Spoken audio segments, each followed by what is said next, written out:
Indeed, lads, welcome back to another video on the channel. Today I got for you guys the best formation to use right now in FIFA 22, that 4-2-3-1 formation. Patches have been dropped by EA, we all know that. Things haven't really changed in the game, but what certainly has changed is this 4-2-3-1 formation. It's never been as good as that 4-4-2 or as that 4-1-2-1-2 narrow, but right now it's definitely taking that #1 spot after these patches. These tactics and instructions that I'm going to give you go perfectly along with this formation. So what we're going to do is run through the tactics and the instructions on each of these players, and I'm going to show you guys a bit of gameplay to show you guys why these tactics and instructions work on these players and on this squad, and show you guys how and what to exploit in game to make this work perfectly for you as it has been for me. Let's go. So today we're only going to be focusing on that 4-2-3-1 formation. So let's hop into it now. The defensive style is going to be set to balanced, the width set to 40, and the depth set to 72. Now the depth must be set to 72. Why this is because when you have the depth set to 72 or anything higher, I guess you can say, your defensive line will not drop as much or as often into your 18 or into your 6 as much as they do this year in FIFA. It's very annoying to deal with. This here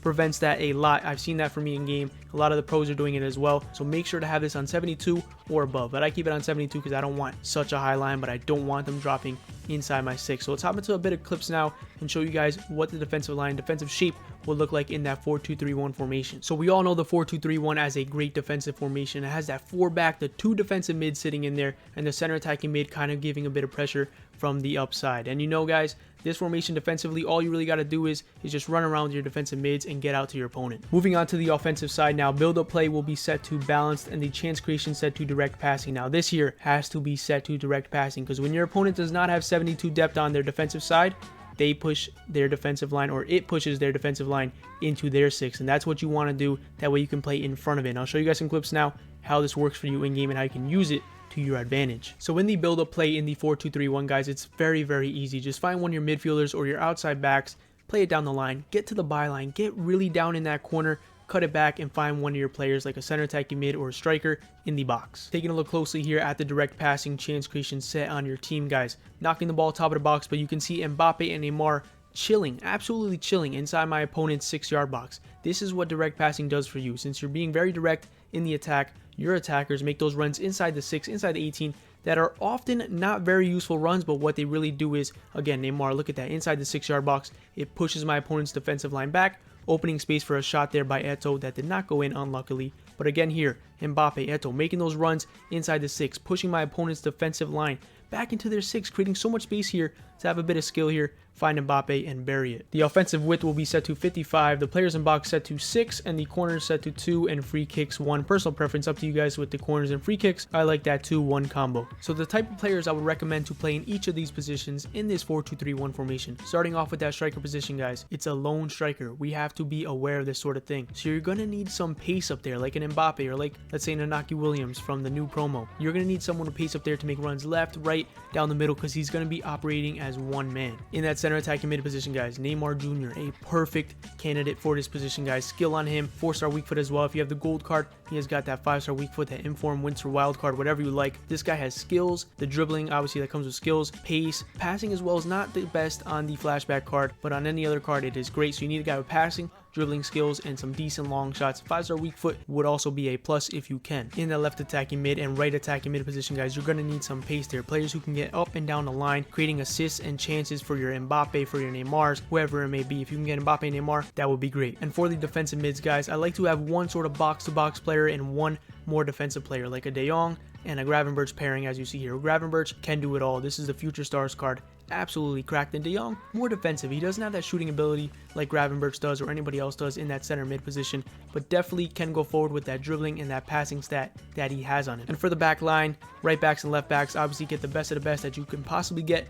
with whatever budget you have. Center back, same applies to them, and keeper position, whoever you like, whoever you think is best. If you can get 86 Lafont boys, get him in your squad. Getting into the instructions now, guys. Starting off in that striker position, do not touch a thing on this player's instructions. Now, one thing, no getting behind, no come short, target man, nothing like that. You have a lone striker. You have to remember that. This guy here has to do a bit of everything on his own. You can use L1 and R1 triggers to call him short or send him on a run, but other than that, do not set any instructions because this guy, again, has to do a bit of everything. Let's hop into some clips now and show you guys what this guy does for you in game with these instructions. You only have one striker up top, as I keep saying. I just want to emphasize it about 4 or 5 times already, but this guy here, he will definitely show enough for you, making those runs in behind as you just saw, coming short or sort of delaying his run here to show for that ball for that one-touch finish. But you need a bit of patience, a lot of composure to play with one striker up top, guys, because he's not going to be open all the time, being that, again, there's only one striker up top. So wait for him to pull off, wait for him to check in, have the composure, and the chances will come for you with your striker. On to the center attacking mid position now, guys. Only set him to come back on defense. This guy here runs the show. He has to do what he has to do in game, whether that is going left, right, dropping in,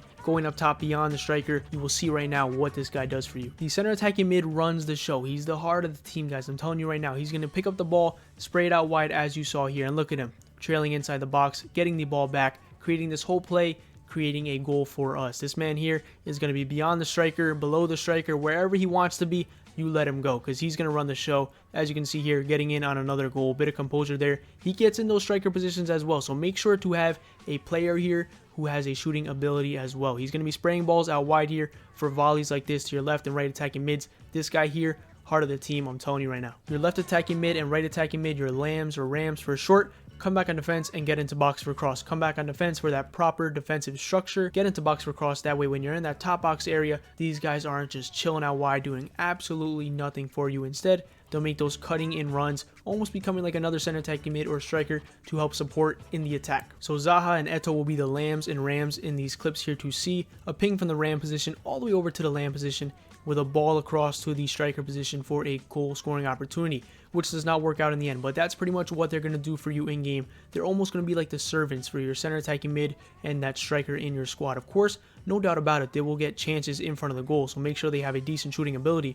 But the main chances they're going to have is that shot right there. They're going to get the ball in that corner of the 18 position, that finesse shot, perfect angle position. So make sure if you have a finesse shot trade player like Eto'o in this case on my squad, put him in that proper position to have him cut in on his strong foot and whip that ball in back post. Green time it if you can. It always makes it better, but you will get a lot of chances like that. But for the most part, they will get in some goal scoring opportunities here and there. But again, they are just really assisters for your striker and your center attacking mid. Your defensive mids, both of them will be set to stay back while attacking and cover center. Now the defensive behavior, you can very well change this to man mark or cut passing lanes, whatever you prefer. I know a lot of people do that, but for me, the balance on both of them has been working perfectly fine. They still cut passing lanes and they still man mark when they need to. So I think it's the perfect balance. That's why it's called balance, I assume. Stay back while attacking and cover center is what I have on them. These guys here for you work both on the ball and off the ball, offensively and defensively. Now your defensive mids will not just be defensive mids. They will almost be like box-to-box mids. In this case, Gravenberch running the show going forward, even as a defensive mid, creating a goal here. He pretty much set up that whole thing from the back to the front. In this case here, De Jong making a run from the midfield, very effective, creating a goal-scoring opportunity that we are unlucky to miss. But anyways, on the defensive side though, all you got to do is run around with them, get into your opponent's face, and win the ball. And for the outside backs, stay back while attacking, and overlap is what I have said to them. Overlap is just because if I trigger them to go forward, they sort of make overlapping runs rather than inverted or anything else, but they rarely go forward, so do not even worry about that.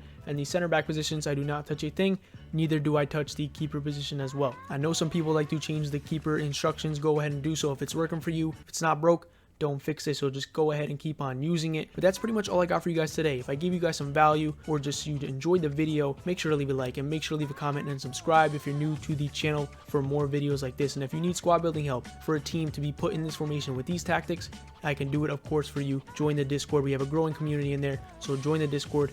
But other than that, guys, take care.